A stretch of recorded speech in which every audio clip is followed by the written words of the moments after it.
So much for having freedom in the Israeli government. They still use forced enlistment. Once you hit 18, you have to join the military, and if you don't, you go to jail. אני מתייצב היום בבסיס תל השומר ומסרב להתגייס, מסרב לקחת חלק במלחמה הנפשעת בעזה. אני מאמין שטבח לא פותר טבח. In Israel, refusing mandatory military service can cost you your freedom, as was the case with 18-year-old Israeli activist Tal Mitnick. Yeah, that's not really, a policy a nation that is about freedom should be having. Forcing people into the military, that's basically making people a slave because you're forcing them to do something against their will. Mitnick has become the first Israeli to be jailed for refusing to enlist in the Israeli army since October 7th, following his opposition to Israel's illegal occupation of Palestinian territories and its ongoing war on blockaded Gaza, in which thousands of Palestinians have been killed.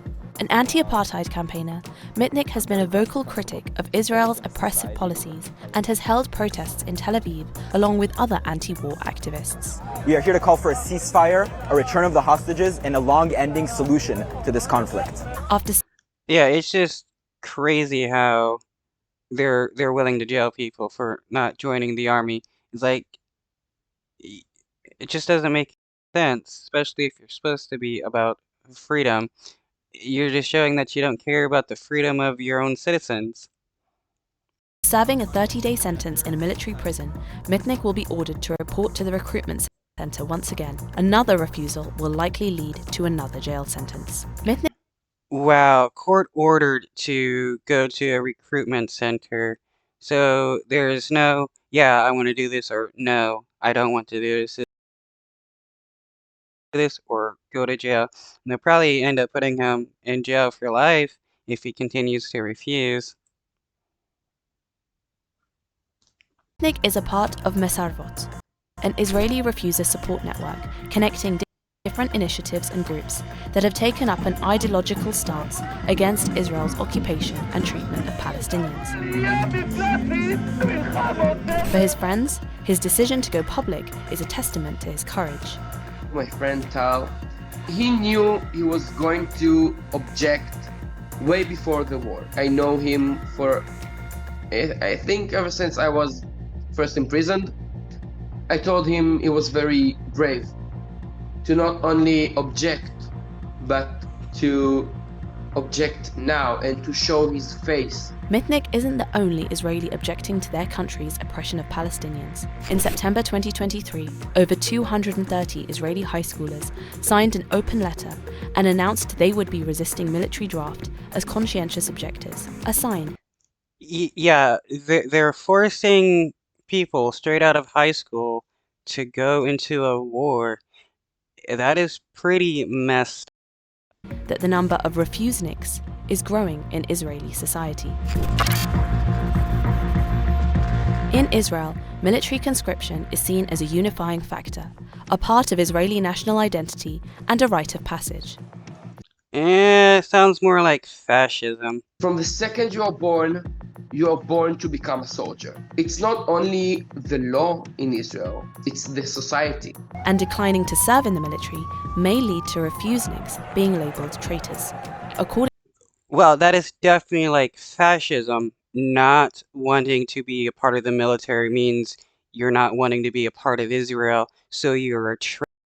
Wow. According to Israeli law, Jewish Israeli citizens over the age of 18 are required to perform military service. Once enlisted, men serve for 3 years and women for 2 years. Following this, men are required to perform a period of reserve service each year, while for women it's voluntary. However, there are some exceptions. The Israeli army does not conscript Arab Israelis, but they may choose to volunteer. That is pretty hilarious.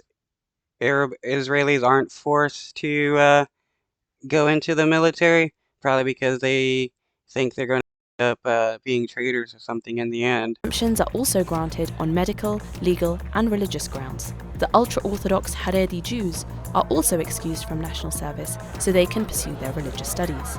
While Israel provides exemptions to certain religious minorities, it does not permit objections based on political grounds. A military tribunal in 2004 rules that refusing to serve based on political grounds falls under the umbrella of civil disobedience. Hence the Wow, this is totally like fascism or nationalistic like behavior, forcing people to join the military, and if they don't, charging with BS laws. reason why conscientious objectors are imprisoned. However, there is a long tradition of opposition to military conscription in Israel. In 2003, a group of 27 Israeli Air Force pilots refused to take part in military operations in the occupied West Bank and Gaza, causing national fury and We refuse to participate in Air Force attacks on civilian populations. condemnation. That same year, a letter was signed by 13 reservists of an elite commando unit who refused to take part in the occupation of Palestinian territories. In 2014, 43 veterans of Israel's intelligence unit refused to participate in any actions against the Palestinian civilians in the occupied territories. Wow, even veterans of the elite Israeli units are refusing. That's wild.